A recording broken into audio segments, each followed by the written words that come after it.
So I feel like I have in my head an expectation of what a non-hierarchical relationship is and what a primary relationship is. And I think both of you do too, but I don't think any of us are actually aligned fully of what's going on. Me and Aryn met on OkCupid. She actually wouldn't have identified as polyamorous, but I had a mutual friend that I had reached out to and said, hey, do you know this Aryn woman? And she was like, oh yeah, the poly girl? I didn't even know I was poly. I didn't even know that word, I just was. I was like communicating that I was dating this one person in college and told him I was also dating this other person and checked in with them both. And they were like, okay. And I was like, okay, great. This really put me on a rocket ship towards what felt like, to me, rewiring my brain. Like... For example? I mean, a million things. What's the thing that pops in your head? There was this moment where I was like, oh, Josh was sleeping over. I lived at this like cool circus house that a bunch of acrobats lived. There was a party. I came back to the room and I was like, Josh, there's a guy over there. He's so cute. I would totally have sex with him if you and I weren't here. And I was devastated. Could not understand. So she couldn't understand, and I was like, how do you not understand this? Like, that's just like a thing that you don't usually hear with the person that you're in love with. I had like, Aryn was like, you can be super upset about this, or we can just like use this sexual energy for ourselves and our own arousal. And I was like, what? Like, how is that humanly possible that I've never thought about doing that? And then me and Lorena ended up matching on Bumble. And in the most unexpected way, completely fell in love with Lorena. I've been poly for years. I was just coming back onto the dating scene after not dating for about 3 years. I went through like a horrific heartbreak, and I was just like, forget about all of it, not interested, not worth it. And so it was surprising to meet someone that was like really wonderful and thoughtful and interesting and got the poly thing, and Aryn was actually a big piece of that. Like, that was just like an orientation in the beginning that he had a primary partner, and I was like, great, you're not gonna catch feels for me then, like this is perfect, which like, that's not how it works, but that's how I wanted it to work at the time. Falling deeply, madly in love with Lorena was like I didn't think that was in the cards of what would happen. What are you thinking, Aryn, when you're hearing this? Honestly, it makes me really glad that Lorena's in Josh's life, because I want Josh to have all the connection that he wants, and I want connection for myself in other places. Like, one of Josh's concerns, I think, is so funny. In the beginning, he was like, I'm afraid I'm never gonna be enough for you. And I almost laugh comically, because I'm like, oh, you won't be enough. I will want to connect with multiple people, but I always want Josh to be my anchor partner, and I know that I want like other people to bring out new parts of me and new sides of me. So, and I love that Josh and Lorena get to do that for each other, especially because I can be so invested in my career in the evening. What's the career? Training and performing circus. So I split time between New York, Las Vegas, and touring around the country / cruise ships and the Mediterranean. So when I first like decided to commit to circus full time, it really took me on the road. So tell me something about that. I'm like the local partner, I guess, or I don't really know if I actually have a word. That's the first time I've ever said that out loud. The first time you've ever said that, for it's really sure. weird. That made me feel weird. But like The local partner. Like, okay. I don't know, it's interesting because I get to spend way more time with Josh than Aryn does. And so like a year into us dating, Josh was like, what's our future together? And I was like, I don't think about the future, really. Like, it's just You want to talk about why you don't think about the future? Yeah, I mean, definitely. So my mom had ovarian cancer, and she was given a month to live and proceeded to live for another 7 years. Wow. But there was like 7 years of this intensity of like, when is she gonna die? And so thinking about the future became like the enemy. I have like a hyper response of fear and dread, and just that it means death. And how old were you when she was diagnosed? I was a senior in college, so 21, 22. I think that's like important to know, right? It's like her entire 20s were Yes. essentially taken by the impending dread of her mom passing. And that definitely compromises my like capacity, especially then, and just like ability to even be in the conversation, let alone like have it. Just being like, oh my God, I just like immediately don't feel safe. Like I don't want to talk about the future. Like I like just had this somatic experience. And so for me, I had this continuous feeling that Lorena was just gonna vanish because it would have these hot, cold experiences, not full communication. And so I was like, okay, we can't plan anything that's more than a week away. You love me, I love you. What does a future even look like? We're not doing the heteronormative traditional path of like, we're not gonna get married. And I'm like, ooh, the easy balls are like out. And I wanted Aryn in the conversation too, because I was like, I don't really know where do I fit? And at the time, you guys were like primary partners, and that meant something very specific to me, which is like, well, I'm your secondary partner, so like, I don't know what you guys are doing. So in that alignment, what does that look like? We had the most tumultuous week we've had.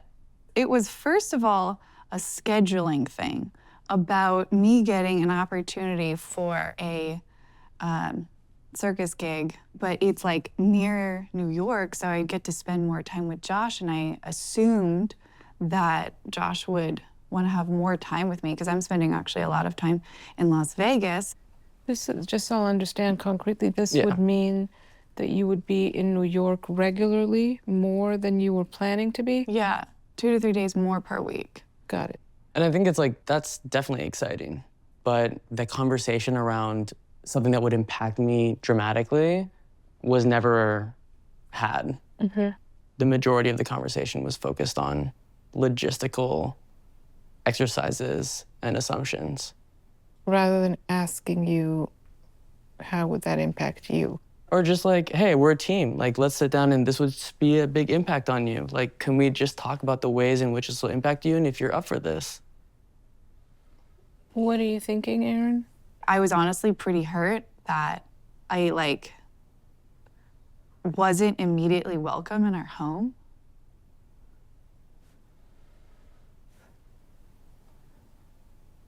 That like everything you've ever told me is like you want more time with me, so I was like, it felt contradictory to everything that you've ever asked for.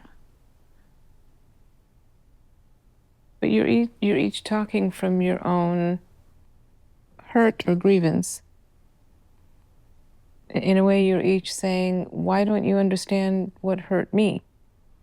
But you're talking about different things. But shouldn't we be focusing our energy on the beginning parts of the friction and argument? I think that's one way to possibly go. From my experience, it doesn't really work. And it doesn't matter who started.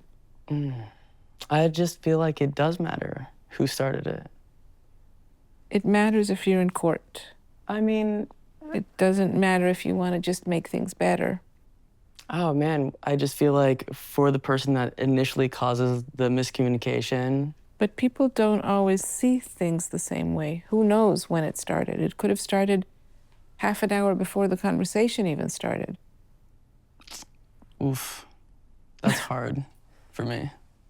I understand. I feel like in most of the conflicts that I'm in, I'm the one that's more clear about the emotional range that I'm experiencing. And I get that there's like a whole bunch of reasons why that isn't the case for women in the United States, just culturally, right? Definitely. Josh, you're getting abstract, and let's stay a little closer to what actually happened. What do you think about this conversation? Where are you? I think one of the things that I personally struggle with the most is that I have no point of real reference of what it would be like to be in partnership with Josh if Aryn was here consistently. I think Josh and I's time together is predicated on Aryn being busy. Pretty much up until really recently. When Aryn comes home, I don't really see Josh, or our plans would like drop. And you have worked really hard on shifting that or making things consistent. And I do appreciate it. And you've also been so great about that too, about being flexible and understanding that. Yeah, I guess I'm thinking about like a few weeks ago. That was really frustrating. We had breakfast plans at 11. I text him at 10 a.m., like super excited to see you, have breakfast, whatever. Don't hear anything. You call back and it's like 10 minutes before we're supposed to hang out. And you're like, oh yeah, no, I'm gonna have coffee with Aryn, so I'm not gonna be able to be there. I'm gonna leave here in 15 minutes, so that means you're gonna show up 30 minutes after we discussed. And so that kind of stuff really eats me, because I'm like, what does this mean if Aryn moves home? Like, does that mean I really am just like secondary? And if so, I really want to know that so I can orient myself appropriately, because I'm pouring a lot into this. What do you Well, I mean, feeling? like, in those moments, I can totally understand and empathize how all of a sudden having the time being slightly shifted, even if it's a small amount of time, can be emotionally hard to experience and confusing. Do you get that it's less about the time thing, though? Yeah, it's more about the larger part of it, What's which the is larger the feeling, the secondary, that your time is not respected as much as Aryn's time, and that it can just be moved around Yeah. with like little consent to you. No consent. Yeah. Yeah. Lorena, do you know that Josh suggested changing our partnership title from primary partnership to anchor partners to not put you second? I mean, I, through like context, kind of understood that to be happening. And I feel like Josh and I, like, didn't really discuss what anchor partner means to us much. To like my own disappointment a little bit, but I guess Josh would reassure me that it's kind of like a primary partnership, but without the inherent hierarchy. Or is there? I mean, I think I didn't ever describe it as similar to a primary partnership. I think I said, wow, we actually, based on our relationship and how it has evolved, we actually prescribed way more to relationship anarchy and the values of relationship anarchy. And those things are us creating the rules of our relationship between us ourselves.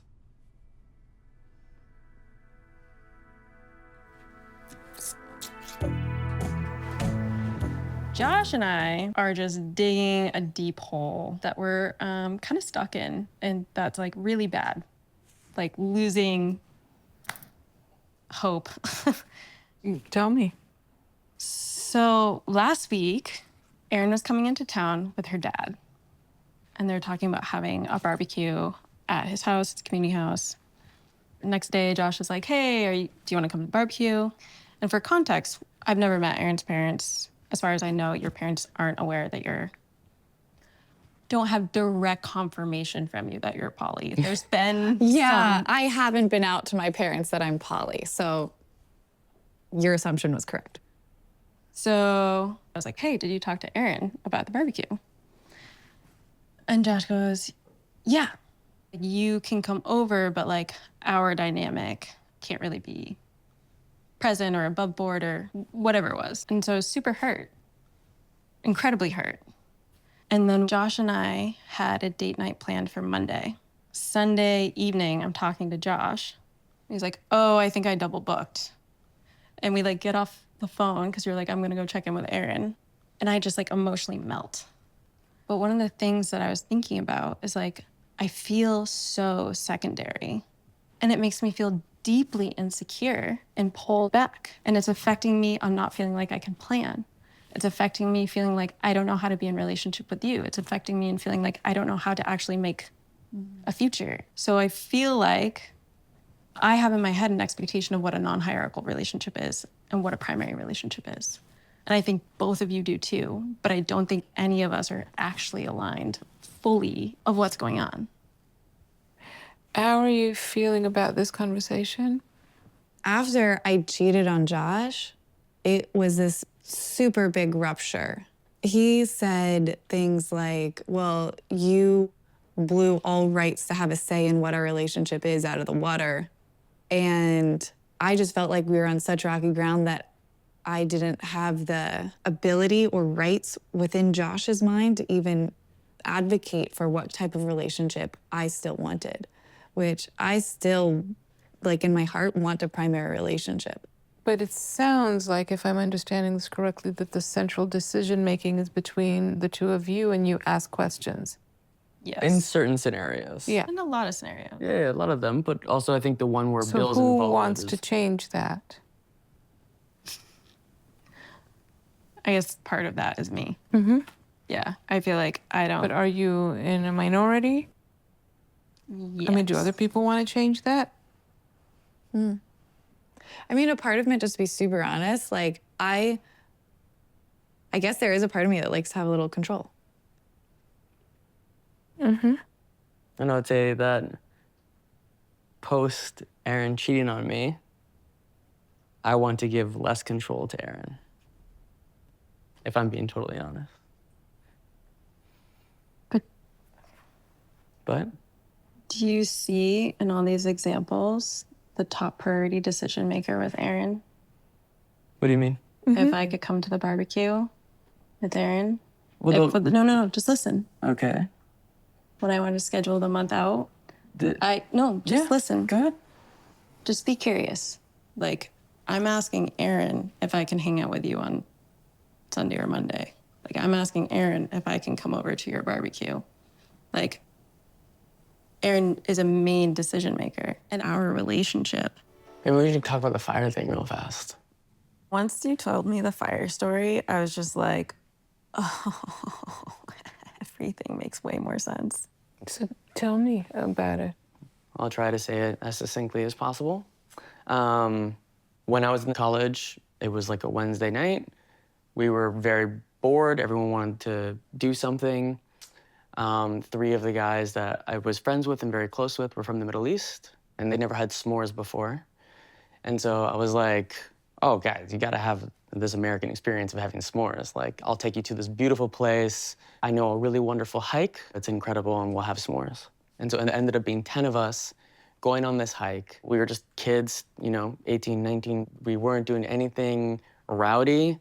We were just having a beautiful time. It was very peaceful, very calm. We had s'mores. The fire was about the size, if not smaller than that book right there. And then we stomped on the fire, we poured water on it, we did everything you're supposed to do to make sure the fire was out, and we left. We went home, went to sleep, woke up the next day, regular day, and that sunset in the hills, we could start to see smoke. Yeah. So 16 hours later, a fire started in the general vicinity of the area that we were at. It burned down 2,000 acres of land. Oh. It caused $900 million in damages. It burned down 215 homes. Oh my God. The fire went for like 6 days. And then while I was going into my criminal justice class to do a midterm, I was pulled out by 2 police officers. And they interrogated me for 12 hours. And the whole time I was kind of just like, there's no way I had anything to do with this. Our fire was 16 hours ago. We checked it multiple times. Like, we were super careful and cautious. Like, people go to our area to have fires all the time. They actually took me in their squad car with them and the fire marshals up to the property that we were in. And they were like, you put the fire in the best place that you could have possibly put it. And by the end of it, I'm like friends with these investigators. And they're just like, there's no way you had anything to do with this. It's impossible. Thank you so much for being so accommodating. And they were like, hey, is there any way we can like corroborate your story with some of the other 9 people that were there?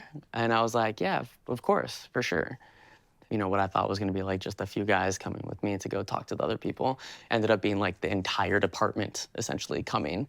Separated all 10 of us, took everyone's individual statements, and then they left. Next day, I didn't hear anything. The day after, they did a press release saying that they had found the 10 people responsible for the fire. After about 4 months, they released our names to the public. And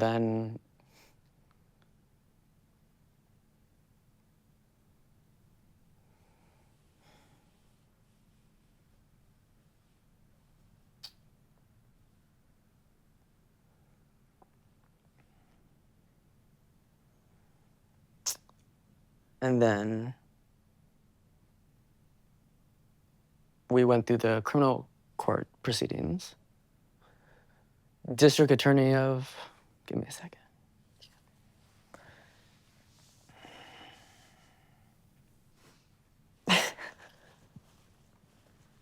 Thanks.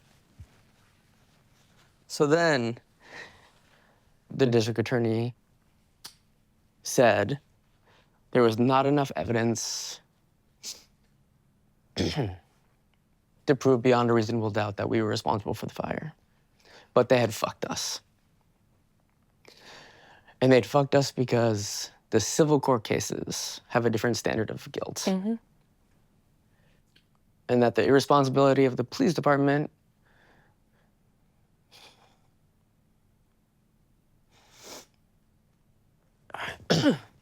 had probably ruined our lives.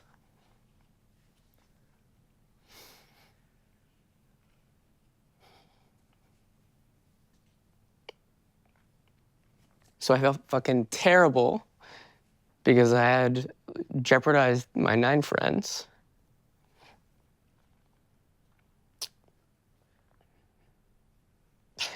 And these 3 like Middle Eastern kids who like during the interrogation, they were like, was anyone in your group like, let's burn down America?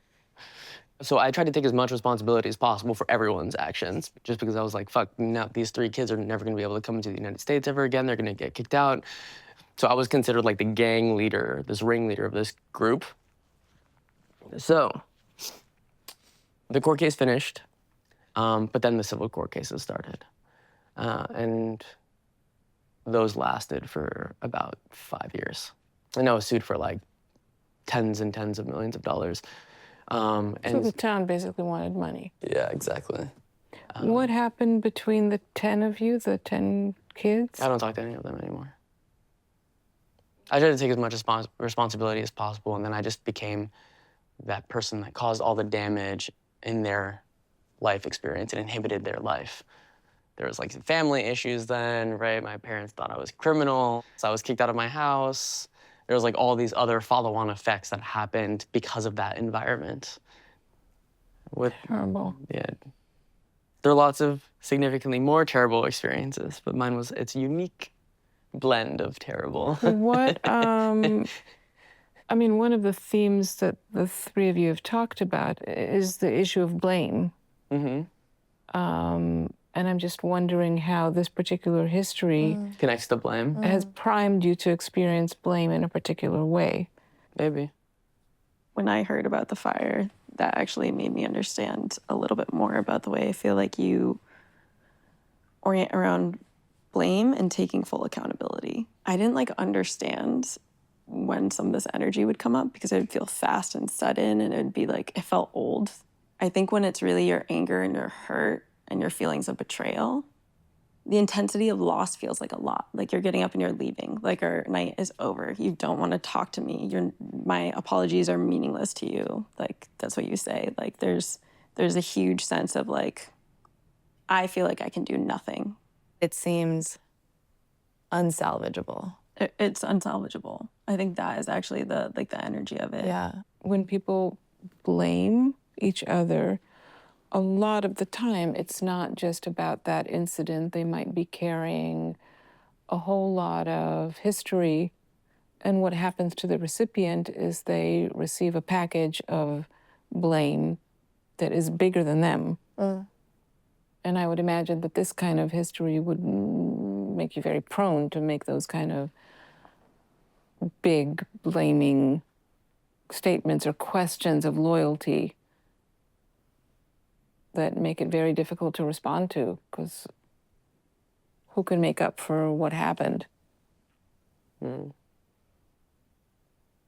This past weekend, we were at a work event. Me, Josh, Lorena, other friends were all there. And the 3 of us kind of avoided introducing each other with any labels. You know, we're just like, this is Aryn, this is Lorena. Or another time, Josh was like, here's the team. And not using terms like, this is Aryn, my anchor partner. This is Lorena, also my partner. Like, we are unclear with how to introduce each other. And it's more than just the labels. It's like, if Lorena's there, I don't want to like be as touchy with Josh as I normally would, or take as much time with him as I normally would. So I'm deferential. And part of that I'm totally okay with. Which is, put it in words. Like, I really do support Josh giving some of his time and attention to Lorena, even in my presence, like, you know, but I don't even realize like sort of like the toll it takes on me a little bit. You try to describe it? I think by the end of the day, it felt like I was missing Josh more than the beginning of the day, even though we had this like amazing day together. I was like, wow, that's funny. Like, why am I feeling that? So you're getting information from inside yourself. Wow, I feel like I'm crying an unreasonable amount. Why are you crying so much? Josh had asked like a week ago, like for me, he's like, hey, I'd love you to like think about like, you know, what are your ideas of like how Lorena is integrated into our lives? And if I feel something is coming up against a boundary, would I be willing to just be flexible? Or explore it, to explore it. And I was like triggered by that because I feel like I What do you already mean? Triggered? You had what feelings? I felt like quicksand, like, you know, like, oh, well, I already feel like I don't stand up for myself. I just feel stuck in living up to his ideas on what he thinks is right. As opposed to what you think? Yeah. How are you feeling saying that? I I mean, you look worried. know I'm like, Josh's brow is furrowed, and I'm like, And what does that do to you? just make me feel like I'm like disappointed. Disappointed, like you potentially disappointed Josh. Yeah.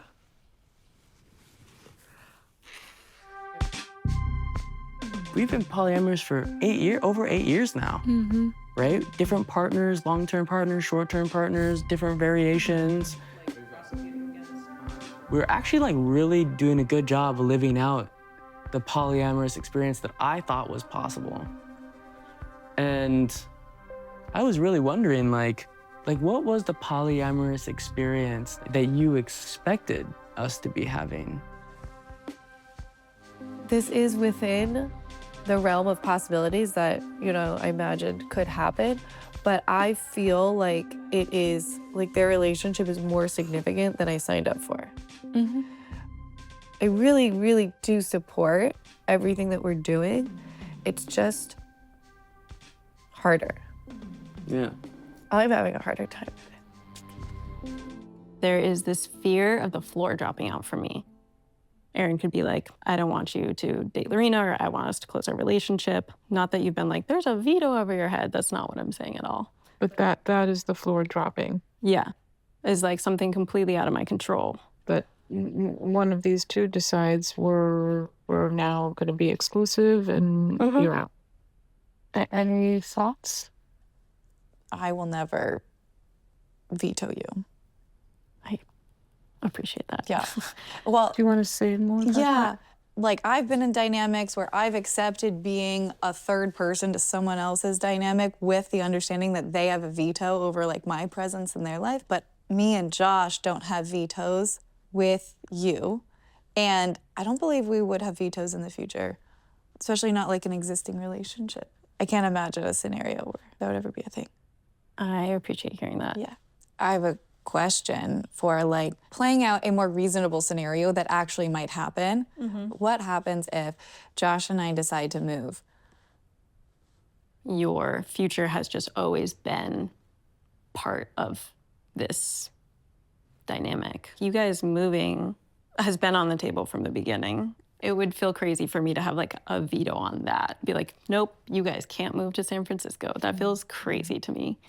That makes me feel really like safe and held. That you understand that. Oh, yeah. Yeah. I'm super grateful for you because I can imagine it'd be very destabilizing of having a 6-year relationship and then like really pursuing your career while Josh and I like develop a relationship of significance. Like that seems like that would be really challenging in different ways. It's been hard. Yeah. Yeah. Yeah. And so I've always tried to keep that Yeah. very much in mind. Yeah. You know, I've been interested in this whole way of doing relationships. I kind of support the sentiment, but I also think it's hard. I mean, there's a lot of ideology that sometimes I think masks other kinds of feelings. it can muddy things when you say one thing but mean something else. I think when the ideology of, say, non-hierarchical relationships can be like said is that's what we're doing, but yet I also have a need to still feel special and like I totally see that as a conflict. Yeah. But those kinds of conflicts will keep happening.